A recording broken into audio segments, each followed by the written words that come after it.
इस समय आपने ट्यून इन किया हुआ है रेडियो केजीएमयू गूंज 89.6 मेगाहर्ट्ज। मेरा नाम विनय है और वेरी गुड इवनिंग। संडे की शाम है और संडे की शाम में आपको तो पता ही है कि बस वक्त शुरू हो जाता है खास मेहमान के साथ, जहां पर हम एक स्टार को लाते हैं स्टार ऑफ द सिटी में। आज हमारे बीच एक स्टार मौजूद है, उनसे बहुत सारी बातें करेंगे, लेकिन आपको ये जानकर बहुत ज्यादा खुशी होगी कि आज का जो आपका म्यूजिकल सफर है ना, वो और भी ज्यादा अट्रैक्टिव होने वाला है, क्योंकि आज हमारे सामने सिंथेसाइजर भी रखा है और एक बहुत ही उम्दा कलाकार, एक गायक हमारे बीच मौजूद है। सबसे पहले आपका परिचय जान लेते हैं। मैं चाहता हूं कि आप अपना परिचय अपनी जुबानी लोगों को दें।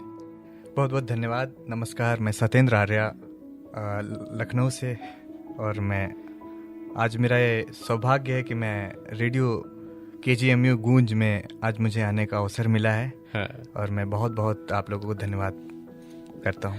Thank you so much Satyendra. और मुझे ऐसा लग रहा है कि जब आप यहाँ पे आए हैं तो मुझे बहुत सारे वो वीडियो क्लिप्स याद आ रहे हैं जो मैंने आपके देखे हुए हैं। जिन लोगों ने शायद इनको नहीं जाना है या नहीं पहचान पाए हैं, उनको हम बता दें कि इंडियन आइडल 2020 में ये आ चुके हैं। इनके हो सकता है कि आपने एपिसोड्स भी देखे हों और इनके ऑडिशन के टाइम के कुछ वीडियोस भी आपने देखे हों, लेकिन अगर नहीं भी देखे हैं तो कोई बात नहीं है। आज संडे की शाम है और ऐसी शाम में हम बहुत मस्ती करने वाले हैं। आपके फेवरेट गाने, अगर आप कुछ ऐसा चाहते हैं कि आपका फेवरेट गाना वो सुनाए, तो आप हमें बता सकते हो। 8887019138 इज माई नंबर। इस नंबर पर आप मुझे कॉल करिएगा और बताइएगा कि कौन सा गाना आप सुनना चाहते हैं। फिलहाल सफर की शुरुआत कर देते हैं और शुरुआत करते हैं आपकी शुरुआत से। कहाँ बचपन आपका बीता, कहाँ आपकी पैदाइश है और मम्मी पापा क्या करते थे, बताइएगा कुछ। मेरी जो शुरुआत है वो भी एक मेरा संगीत परिवार में ही जन्म हुआ है, जहाँ मेरे पिताजी, मेरे माता और मेरे दादी, मतलब दधियाल ननिहाल सब जगह पे संगीत है। अच्छा। और मेरा जन्म जो है टांडा अम्बेडकर नगर, हाँ। जो कि अयोध्या से थोड़ी दूर पे ही पड़ता है। हाँ हाँ। तो मैं बचपन से ही संगीत को सुना और ज़्यादातर मुझे संगीत में इसीलिए बहुत रुचि हुई क्योंकि हाँ। मेरे घर में मेरे बाबा भी गाते थे, पिताजी बहुत अच्छा गाते हैं मेरे। अच्छा। और मंदिरों, मेरे घर के सामने एक मंदिर था, वहाँ पे मैं वहाँ पे सबको सुनता था, तो वहीं से मुझे बहुत ज़्यादा रुचि हुई और हाँ। मैंने इसको अपना करियर बनाने के लिए सोचा। हाँ। फिर उसके बाद मैं जब क्लास 12th पास किया तो फिर मैं लखनऊ आया और यहाँ पर भातखंडे यूनिवर्सिटी में मैंने एडमिशन कराया। हाँ। और यहाँ पे भी मैंने एक अपने गुरु जी थे। हालांकि मैंने टांडा में भी जब मैंने शुरुआती वहाँ शुरू किया था, तो मेरे वहाँ पे भी एक सबसे पहले जो मेरे संगीत के गुरु वो मेरे पिताजी, उसके बाद एक जो मेरे स्कूल में गुरु जी बने थे अर्जुन आचार्य जी, मैं जिनसे सीखा। उसके बाद जब मैं लखनऊ आया तो यहाँ पे मुझे भातखंडे में एडमिशन के बाद एक हमारे गुरुजी श्री जयकिशन श्रीवास्तव जी, जो कि यहीं पास में ही सिटी स्टेशन पे रहते हैं, तो मैं उनसे भी आज भी सीख रहा हूँ। उसके बाद इसी तरीके से मेरी और रुचि बढ़ती गई और मुझे लगता था, और मैंने जागरण और भी ऐसे शोज करना शुरू किया लखनऊ में, जहाँ से मुझे बहुत सपोर्ट मिला। लखनऊ की जनता ने मुझे बहुत सपोर्ट किया, लखनऊ के लोगों ने बहुत सपोर्ट किया। क्या बात है सत्येंद्र। मतलब ये देखने को मिलता है कि जब हम बचपन में अपनी कोई ऐसी हॉबी है जिसको हम बहुत तवज्जो देते हैं, तो घर वालों को अंदाजा हो जाता है कि मेरा बेटा या मेरी बेटी जो है इसी फील्ड में आगे बढ़ने की कोशिश कर रहे हैं और शायद उसी फील्ड में कुछ ना कुछ करेंगे। तो शुरुआत में जैसे आपने बताया कि आपके घर के बाहर मंदिर था और मंदिर में भजन संध्या वगैरह ये प्रोग्राम होते रहते हैं जहाँ पे लोग गाते हैं और बड़ा मजा आता है वहाँ पे। तो बहुत सारी ऐसी चीजें होती हैं जो फर्स्ट टाइम जब होती हैं वो ऐसे इंप्रेशन छोड़ती हैं जो ताउम्र बना रहता है। सो कौन सा ऐसा कोई भजन या गाना था उस वक्त का, बचपन का, जो आपने याद किया था और आपको ऐसा लग रहा था कि yes I am singing very well? So ऐसा कौन सा वो गाना था, कुछ यादें हैं उस समय की? वैसे मुझे याद है कि मेरे पिताजी भी बहुत अच्छा भजन गाते थे। और अच्छा। हाँ, तो मैं उनके मुंह से एक बार एक कृष्ण जी का भजन मैंने सुना था। अच्छा। मुझे अभी थोड़ा याद नहीं है। हाँ। थोड़ा सा उसकी एक आध लाइनें याद है, चलो मन गंगा जमुना तेरी, किसी बुक से ही था। हाँ। तो मैंने ये पुरानी एक किसी फिल्म में भी गाना है। हाँ जी। हाँ। तो मुझे उस भजन के बाद फिर मैं दूरदर्शन पे भी बहुत सारे गाने, उस समय छोटा सा था तो सुनते थे। हाँ। तो वहां से धीरे धीरे कुछ गाने, सरफरोशी की तमन्ना आता था एक गाना, वो देशभक्ति गीत बजता था। उसको सुन के फिर लता जी का ऐ मेरे वतन के लोगों मेरा बहुत ज़्यादा फेवरेट गाना था, और इस नाम से मुझे लोग जानने लगे थे क्योंकि मैंने हर प्रोग्राम में, हर किसी भी फंक्शन होता था तो मैं ये गाना ज़रूर गाता था। क्या बात है। तो स्कूल की शुरुआत, स्कूल की वो बातें ताज़ा कर देते हैं, क्यों ना प्रोग्राम का आगाज़ जो है वो इसी देशभक्ति के गाने के साथ कर देते हैं, वो पुरानी यादें भी ताज़ा कर देते हैं। उसके बाद बातों का सिलसिला और जारी रखेंगे और आपकी ज़िंदगी के बारे में झांक कर देखेंगे। फिलहाल ये वाला गाना हम चाहेंगे कि आप हमारे तमाम सुनने वालों को सुनाएं। ठीक है, मैं ज़रूर कोशिश करता हूँ।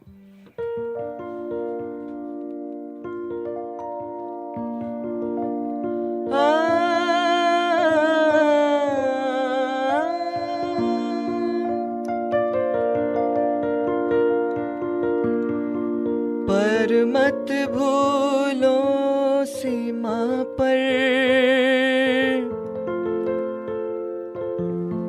वीरों ने है प्राण गवाए, कुछ याद उन्हें भी कर लो, कुछ याद उन्हें भी कर लो, जो लौट के घर ना आए, जो लौट के घर ना आए। ऐ मेरे वतन के लोगों जरा आँख में भर लो पानी, जो शहीद हुए हैं उनकी जरा याद करो कुर्बानी। तुम भूल न जाओ उनको, इसलिए सुनो ये कहानी, जो शहीद हुए हैं उनकी जरा याद करो कुर्बानी। वाह, क्या बात है, बहुत खूब, बहुत खूब। होता यह है कि बचपन में बहुत सारे ऐसे दोस्त होते हैं जो हमें उस हॉबी के लिए बड़ा इंस्पायर करते हैं, है ना। वो हो सकता है कि लाइफ टाइम वो हमारी दोस्ती में बने रहें, और हो सकता है कि वो कहीं दूसरी जगह अपना दूसरा मुकाम हासिल कर लें और हमसे दुनिया बना लें। सो कुछ ऐसे दोस्त हैं जो उस समय आपको बड़ा इंस्पायर करते थे, यार सत्येंद्र यार तुम्हें तो गाना ही गाना है, तुम चलो हमारे फंक्शन में चलो। कुछ ऐसी कोई याद आपकी है अभी? जी बिल्कुल है। वैसे तो मैं जहाँ पे भी जाता था लोग मुझे कहते थे कि तुमको इसमें म्यूज़िक में ही अपना म्यूज़िक में अपना करियर बनाना चाहिए। हाँ। मेरा सबसे ज़्यादा दोस्त क्या, जो हमारे गुरु लोग थे या मेरे जो जितने भी आसपास थे, हालांकि फ्रेंड्स तो बहुत सारे थे, कहते थे, मैं किसी का नाम नहीं ले पाऊंगा क्योंकि बहुत सारे लोगों ने कहा है, लेकिन काफ़ी लोगों का मुझे ये एडवाइस रहता था कि करो इसको इसमें आगे बढ़ो। तो मैंने उन्हीं लोगों को सुना, फिर मुझे लगा कि ठीक है, अच्छा। और मेरा पढ़ाई में थोड़ा कम दिल लगता था, म्यूजिक में ज्यादा दिल लगता था। अच्छा सत्येंद्र जी, एक चीज और मैं जानना चाहूंगा, होता क्या है कि जब आप कोई अच्छा काम कर रहे होते हो और तमाम लोग आपको अप्रिशिएट कर रहे होते हैं, तो कहीं कुछ ना कुछ ऐसे लोग ऐसे भी होते हैं जो आपको उसमें ना पुल करने की कोशिश करते हैं। तो कभी कोई ऐसे व्यक्ति आपके नॉलेज में आए जिन्होंने आपके घर पे शिकायत की हो, अरे सुनते हैं आपका बेटा जो है वो हाथ से निकला जा रहा है, ये गवैया बन जाएगा, ये कुछ ना करेगा जिंदगी में, ऐसा कुछ हुआ? देखिए, कभी भी इंसान अपने किसी भी प्रगति की राह पे जब बढ़ता है ना, तो काफी लोग होते हैं ऐसा करने वाले होते हैं, लेकिन हमको उस चीज को ध्यान ना देकर जो हमारी जो सकारात्मक जो हम जिनसे हमें ऊर्जा मिल रही है या वाइब्स मिल रहे हैं उनकी तरफ ध्यान देना चाहिए। काफी लोगों ने कहा, लेकिन मेरे माता पिता ये चाहते थे कि मैं जो मेरा बेटा करना चाहता वो करे, और उन्होंने पूरा सपोर्ट किया, पूरा उन्होंने साथ दिया मेरा। इस बात के लिए मैं हमेशा बहुत ज़्यादा उनको धन्यवाद देता हूँ कि मेरे माता पिता ने मेरा पूरा साथ दिया। ओके, सो जब आपने 10+2 किया उसके बाद में कुछ ऐसा प्रेशर आया घर वालों की तरफ से कि बेटा मेडिकल की तैयारी करनी है या इंजीनियरिंग की तैयारी करनी है या तो मैं ये करना है? हल्का फुल्का तो प्रेशर देखो माँ बाप का होता है, तो उस समय आप क्या फील कर रहे थे? आया, प्रेशर आया, क्योंकि मैं जब 12th पास किया, कुछ बच्चे मेरे साथ जो मेरे फ्रेंड्स थे, कोई मेडिकल की तैयारी करने आया, कोई इंजीनियरिंग की तैयारी करने आया, लेकिन मैंने पिताजी से बोला कि मैं जैसे होता नहीं कि अगर मैं करूँगा भी तो शायद बहुत ख़राब करूँ या नहीं कर पाऊँगा, तो मुझे मेरी लाइन में संगीत में भी मुझे करने का मौका दीजिए। और मैं कोशिश करूंगा कि मैं जल्दी से जल्दी इसको, और भगवान का आशीर्वाद से कि मैंने 1 ही 2 साल के अंदर मैंने माता पिता को इस जिम्मेदारियों से मुक्त किया, और मैंने खुद यहाँ पे आके स्ट्रगल करके और अपना खुद अर्निंग करके अपना संगीत के जो सफर है उसको मैंने आगे अपने खुद तय करना शुरू किया। क्या बात है। इंडियन आइडल का जो ऑडिशन राउंड था वो मैं देख रहा था, उसमें जजेस ने आपसे पूछा था कि आपने ऑडिशन क्यों नहीं दिया, तो मुझे अच्छी तरह से याद है आपने जवाब दिया था कि कुछ घर की ऐसी परिस्थितियां थी जिनके चलते हम ऑडिशन नहीं दे पाए, और जब ऑनलाइन ये चीजें पता चली तो हमने घर से रह के और इस ऑडिशन को अंजाम दिया। सो बहुत सारी ऐसी मजबूरियां होती हैं जो शायद लोगों को नहीं पता, और जब हम उन मजबूरियों का जिक्र करते हैं तो शायद वो हमें हौसला देती हैं और तमाम ऐसे लोगों को इंस्पायर करते हैं कि आप जिंदगी में चाहे कैसी भी परेशानियां आ जाएं उनसे लड़कर उनसे मुकाबला करके आप अपनी जिंदगी की रफ्तार को आगे बढ़ा सकते हैं। वो हम जानेंगे, लेकिन उससे पहले चाहते हैं कि आपका एक अच्छा आपका फेवरेट गाना हो जाए। कौन सा गाना सुनवाना चाहेंगे? जैसा कि मुझे मेरे आइडल है मोहम्मद रफ़ी साहब। अरे वाह, क्या बात उनको बहुत ज्यादा मैं सुनता हूँ, बहुत खूबसूरत, और बचपन से ही मैं उनको सुनता आया हूँ। तो मैं उनका एक गीत आप सभी के सामने मैं सबको सुनाना चाहता हूँ। बिल्कुल।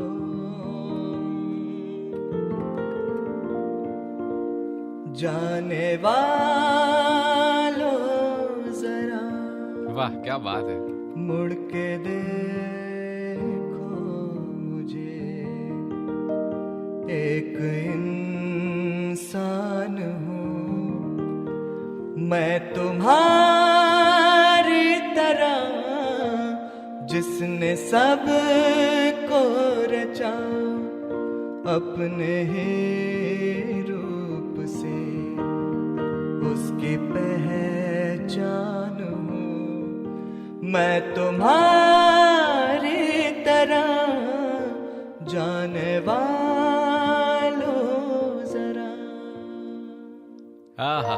क्या बात है, क्या बात है। वैसे बड़ा अच्छा लग रहा है मुझे आपकी आवाज सुन के, और मुझे बड़ा मिक्सचर सा फील हुआ। मुझे मोहम्मद रफी का टच भी लगा, मुझे सोनू निगम का टच भी लगा, और कहीं ना कहीं मुझे सुरेश वाडेकर का भी थोड़ा सा टच लगा। ये मेरे तीनों बहुत पसंदीदा और मेरे दिल के करीब के सिंगर। क्या बात है। मैं काफी अपने शोज में इनके गाने को गाता हूँ। अच्छा एक बात बताओ, जब आप गाड़ी में घूमते हुए ट्यून इन करते हो और थोड़ा सा वॉल्यूम तेज करके आपके अपने फेवरेट गाने सुनते हो तो आपका दिल कितना खुश हो जाता है ना। और जब वही गाना लाइव आपके साथ में सामने कोई परफॉर्म करता है तो आपका दिल कितना खुश होता है, आए हाय बल्ले बल्ले हो जाती है। तो बस यही बल्ले बल्ले हम आपकी इवनिंग को करवाने वाले हैं। बस आपको करना क्या है, 8870191138 मेरा नंबर है, इस पर मुझे मैसेज करके व्हाट्सएप करके बता दो कौन सा गाना सुनना चाहते हो, क्योंकि स्टार ऑफ द सिटी में आज मेरे साथ मौजूद है मिस्टर सतेंद्र आर्या, जो कि जाने माने सिंगर हैं, लखनऊ की शान है और रेडियो के KGMU गूंज पर इस समय हमारे बीच मौजूद हैं। जिन लोगों ने अभी ट्यून इन किया है उनको बता दें कि एक छोटी सी जगह से इन्होंने अपने जिंदगी की शुरुआत की है और आज एक जाना पहचाना नाम हो चुके हैं। यूट्यूब पे आप सर्च करेंगे सतेंद्र आर्या जी के नाम से तो इंडियन आइडल के बहुत सारे एपिसोड्स जो हैं, बहुत सारी वीडियोस आपको ओपन हो जाएंगी और आप उनको देख सकते हैं। फिलहाल मेरे साथ मौजूद हैं। सो हम बात कर रहे थे कि जो इंडियन आइडल में आपने जजेस के सामने बोला था कि ऑडिशन हमने नहीं दिए, इतना अच्छा आप गाते हैं, मतलब मैं सुन के मंत्रमुग्ध हो गया। तो तमाम लोगों का क्या हाल होता होगा ये मैं इमेजिन कर सकता हूँ।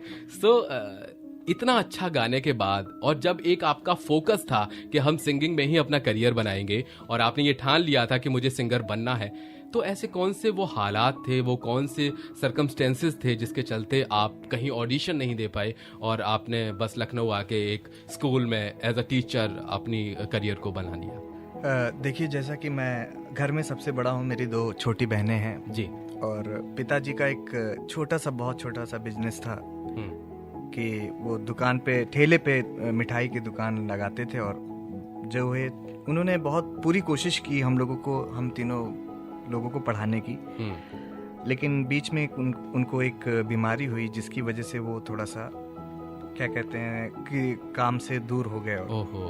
और मैं KGMU को बहुत बहुत धन्यवाद देता हूँ कि KGMU के डॉक्टर्स को बहुत धन्यवाद देता हूँ कि उन्होंने बहुत अच्छे से इलाज किया। आज मेरे पिताजी एकदम स्वस्थ और एकदम सुखी हैं जी। तो उस दरमियान मेरे ऊपर बहुत सारी जिम्मेदारियां आ गई, पूरे परिवार का Obvious वो आ गया जी। कि जिम्मेदारी आ गई कि मुझे, तो इसकी वजह से मुझे स्कूल जाना पड़ा। और ये बात कि मैं बहुत खुश रहता हूँ कि मुझे एक शिक्षक बनने का भी एक अवसर मिला। करेक्ट, क्योंकि शिक्षक का सम्मान सबसे ऊपर होता है। एग्जैक्टली। तो मुझे इस बात का कहीं से कोई दुख नहीं है कि मैं संगीत का मैं वहाँ पे भी सेवा दे रहा हूँ, मैं बच्चों को सिखाता हूँ। और मुझे हर तरीके से वहाँ से भी बहुत क्या कहते हैं जो है इज्जत मिलती है, सम्मान मिलता है। मेरे जो स्कूल के ओनर साहब हैं श्री अनिल अग्रवाल जी, वो मुझे बहुत ज़्यादा सम्मान देते हैं। कभी मुझे वो शिक्षक या एज अ एम्प्लॉय नहीं समझते, हमेशा वो मुझे एक कलाकार ही समझते हैं। क्या और बात उस है। तरीके से मुझे वो सम्मान मिलता है उस विद्यालय से। तो मुझे ये कभी महसूस नहीं होता कि मैं वहाँ नौकरी कर रहा हूँ, क्योंकि कभी भी मुझे कहीं जाना होता है, मेरे शोज होते हैं या कुछ भी होता है, तो मुझे वहाँ से पूरा सपोर्ट मिलता है। तो मैं वहाँ पे भी बहुत स्वतंत्र हूँ और मैं अपना संगीत का सेवा वहाँ पे भी वैसे ही कर रहा हूँ। तो बस थोड़ी सी उस समय जिम्मेदारियों की वजह से मैंने नहीं किया, लेकिन अब मैं थोड़ा सा ये सबसे फ्री हुआ हूँ और मैं कोशिश कर रहा हूँ, और कुछ जल्दी आप लोग कहीं और भी मुझे देखेंगे। क्या बात है, बहुत बहुत शुभकामनाएं हम लोगों की आपके साथ हैं। और मैं दुआ करता हूं ऊपर वाले से कि आपको बहुत सक्सेस मिले। लेकिन आपको देख के मुझे अभी फिलहाल ऐसा लग रहा है कि शायद आपने अपना जीवन साथी नहीं चुना है। नहीं सर, है ना? लेकिन अक्सर मैं अपने शो में ये बात करता हूँ ऐसे टैलेंटेड लोगों से कि जो अच्छा सिंगर होता है और अच्छा कोई म्यूजिक इंस्ट्रूमेंट प्ले करता है, उसके दीवाने बहुत होते हैं। तो ऐसा तो है नहीं कि आप इतने अच्छे सिंगर हैं और इतना अच्छा सिंथेसाइजर और इतने सारे अच्छे ये म्यूजिकल इंस्ट्रूमेंट्स आप बजाते हैं, तो चाहने वालों की तो लाइन लगी होगी। तो कोई ऐसा इंसिडेंट है जो आप हमारे साथ शेयर करना चाहें जिसमें आपको लगा हो ये चाहत कैसे पनप गई?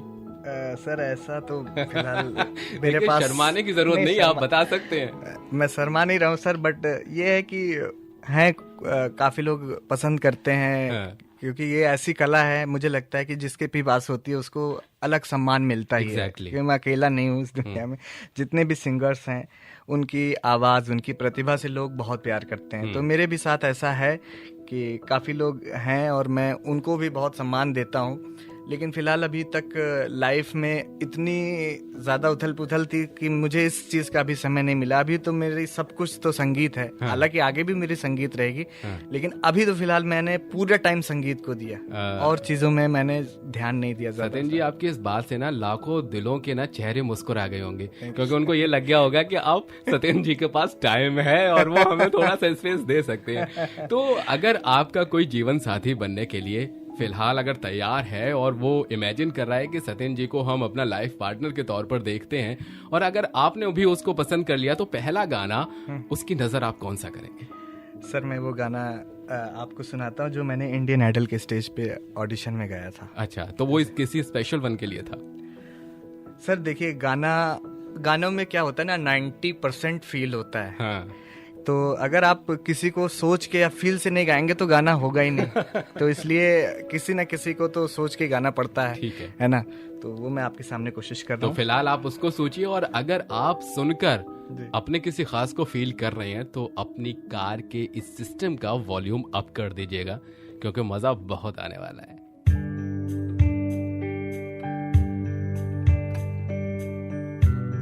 तो आपको बता दें, इस समय रेडियो KGMU गूंज आप सुन रहे हैं 89.6 मेगाहर्ट्ज पर।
मेरी तरफ से ये आपको डेडिकेटेड गाना था, ठीक है? अगर आपने एंजॉय किया है तो फटाफट से मुझे कॉल या SMS करके बताओ 8887019138। जिंदगी का नाम है आगे बढ़ते रहना, चलते रहना, और जो ऐसा करते हैं और पूरी मेहनत के साथ, जज्बे के साथ अपने मुकाम को हासिल करने के लिए बढ़ते रहते हैं, जिंदगी का कोई भी पत्थर उनको रोक नहीं सकता। तो इसीलिए ये एक हमारे लिए इंस्पिरेशन भी है कि हमारे बीच मौजूद हैं, तमाम परिस्थितियों से लड़ते हुए आज एक अच्छी जिंदगी जी रहे हैं, इंडियन आइडल का हिस्सा बन चुके हैं, और खुशकिस्मत हैं हम लोग कि आज हमारे स्टूडियो में मौजूद है। सत्येंद्र जी, एक बार फिर से बहुत बहुत स्वागत करते हैं आपका।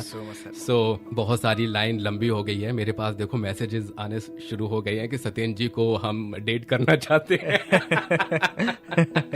सो आप भी लाइन में लगे रहिएगा। चलिए फिलहाल मुझे ये आप बताइएगा कि जिस तरह से आपने शुरुआत की अपने गाने की, कहते हैं कि जब हम कोई अपना गुरु बनाते हैं, जब हम अपना किसी को आइडल बनाते हैं, जिससे हम शिक्षा लेते हैं, जिसका हम अनुसरण करते हैं, तब हमारी चीजें और भी ज्यादा निकलकर सामने आती हैं। तो आपने अपना पहला गुरु किसको बनाया और किस तरह से आप इंस्पायर हुए?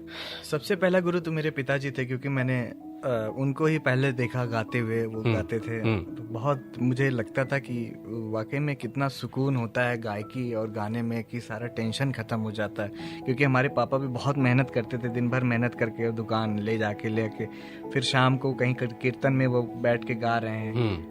तो वो पूरे दिन के थके हुए हैं, लेकिन फिर वो गा रहे हैं, और मैं उनके चेहरे पे फिर देखता था कि वो कितने फ्रेश हो रहे हैं। वाह, क्या बात है। तो मुझे भी लगता था कि कहीं ना कहीं संगीत एक ऐसी थेरेपी है जिसको डॉक्टर्स भी कहते हैं कि संगीत से बड़ी अच्छी थेरेपी कोई नहीं है। कि मतलब अगर आप कितने भी टेंशन में हो, कितने भी तनाव में हो, और आप म्यूजिक सुन रहे हैं तो आपका तनाव दूर हो सकता है। तो मुझे लगा कि नहीं, ये लाइन अच्छी है, कि क्योंकि दूसरे को अगर थोड़ा सा तनाव मुक्त अगर हम कर पाए तो ये इससे अच्छी और बात क्या हो। एग्जैक्टली।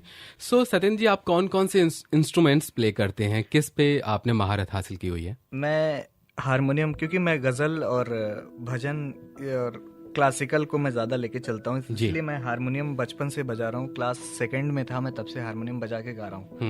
तो मैंने एक ही पे फोकस किया, और मैंने और किसी इंस्ट्रूमेंट पे नहीं किया। उसके बाद सिंथेसाइजर, क्योंकि हारमोनियम से ही मिलता जुलता ये भी होता है, क्योंकि इलेक्ट्रॉनिक बहुत।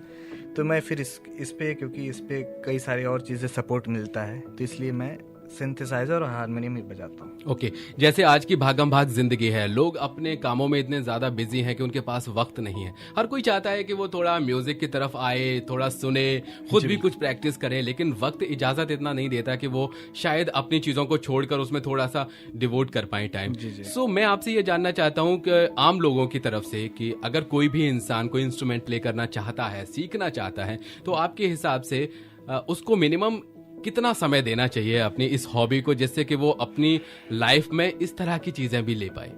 देखिए, सीखने की वैसे तो कोई उम्र नहीं होती है। और अगर आप पहले तो एक चीज होनी चाहिए कि आपको जो भी सीखना उस काम से उससे प्यार होना चाहिए। एग्जैक्टली। यदि आप उससे प्यार करते हैं तो आप का सीखने का वैसे कोई टाइम कोई फिक्स नहीं होता कि कितने दिन में कोई चीज आ जाती है। कभी कभी कुछ लोगों को तो 10-15 दिन में, महीने भर में आती है, कुछ लोगों को थोड़ा टाइम लगता है। तो इसमें कोई कहा नहीं जा सकता, बट आपका डेडिकेशन बहुत अच्छा होना चाहिए, आपकी रुचि उसमें, आपका लगन होना चाहिए। राइट।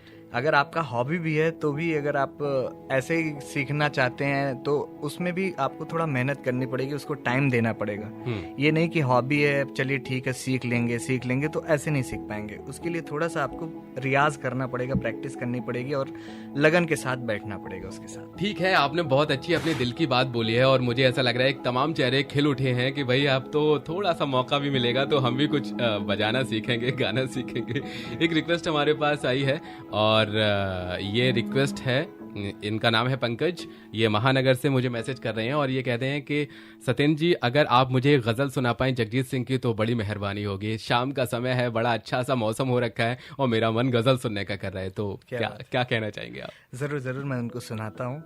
और एक बहुत खूबसूरत गजल जगजीत सिंह साहब का गाया हुआ, होश वालों को खबर। जी क्या, उसके पहले मैं 2 लाइनें और गजल की गाऊंगा, उसके बाद मैं इस गजल पे आता हूँ।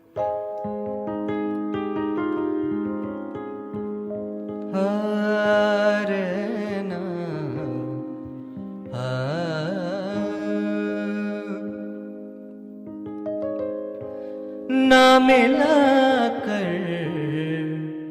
उदास लोगों से वाह, क्या बात है। ना मिला कर उदास लोगों से,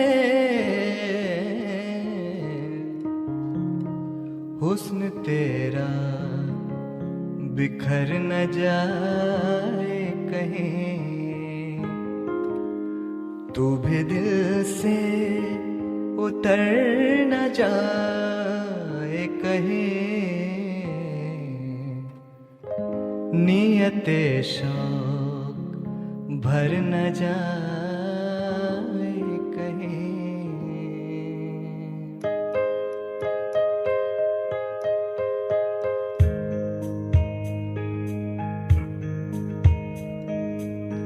उनसे नजरें क्या मिली, रोशन फिजाएं हो गई।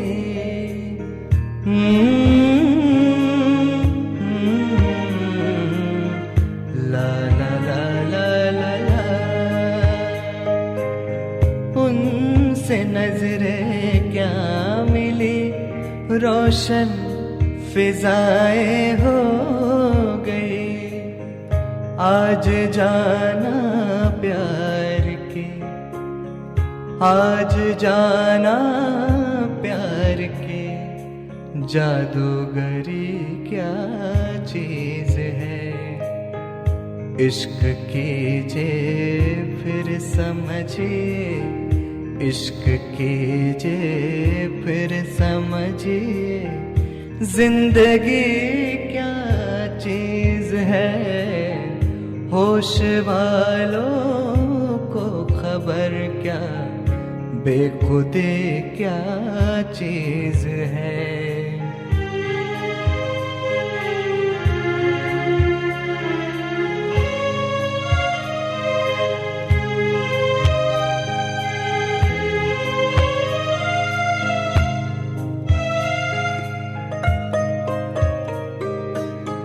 हम लबों से कह न पाए उनसे हाले दिल कभी।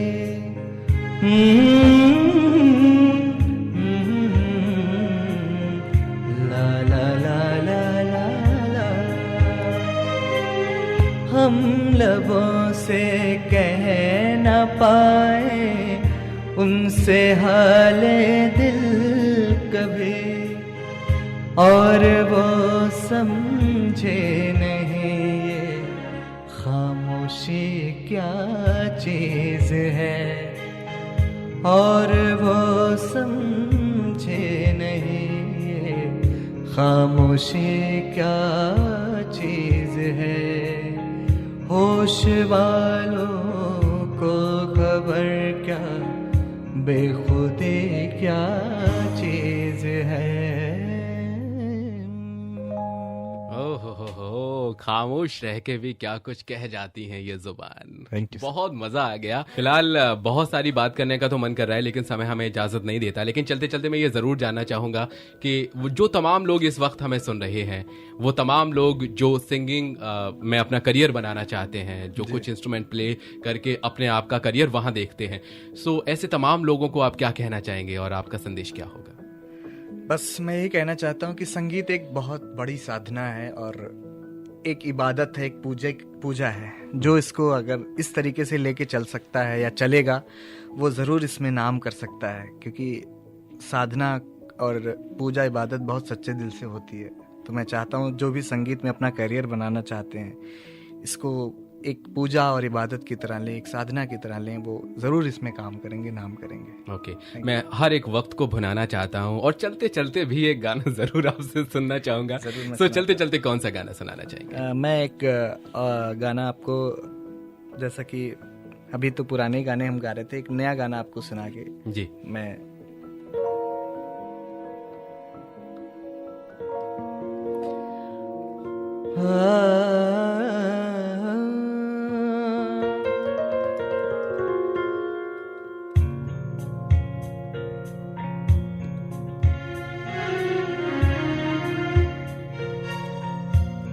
उड़ने लगा क्यों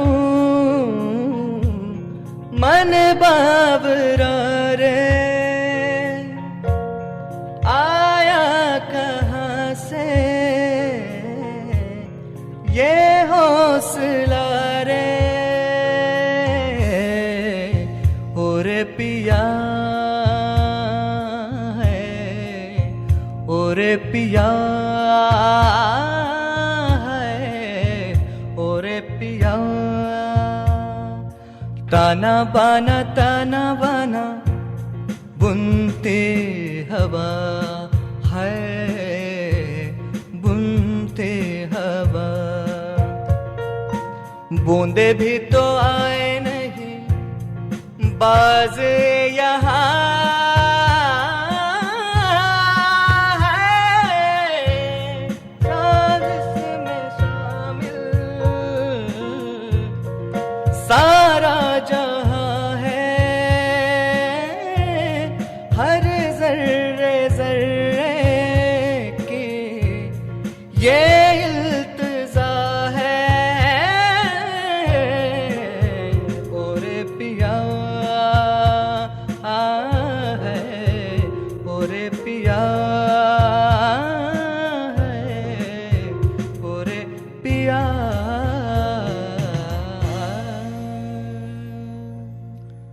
हाँ, क्या बात है। वक्त ऐसा लगता है कि यहीं ठहर जाए और हम यूं ही आपके गाने सुनते रहें, लेकिन फिलहाल आपसे विदा लेने का वक्त आ गया है। लेकिन आप हमारे स्टूडियो में आए, अपना कीमती समय दिया, अपनी पर्सनल लाइफ के बारे में इतनी सारी बातें बताई और इतने अच्छे अच्छे गाने सुनाए। आपका स्टूडियो में आने के लिए बहुत बहुत शुक्रिया। बहुत बहुत धन्यवाद।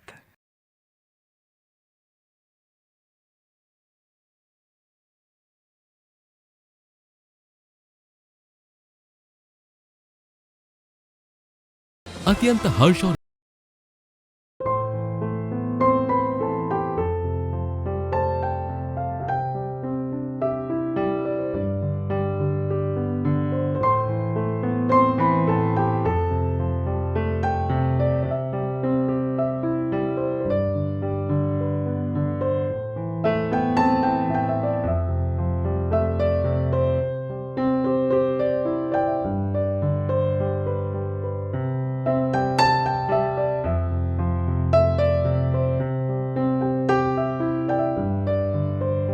Point 6 FM radio KGM, you गूंज 89.6 FM।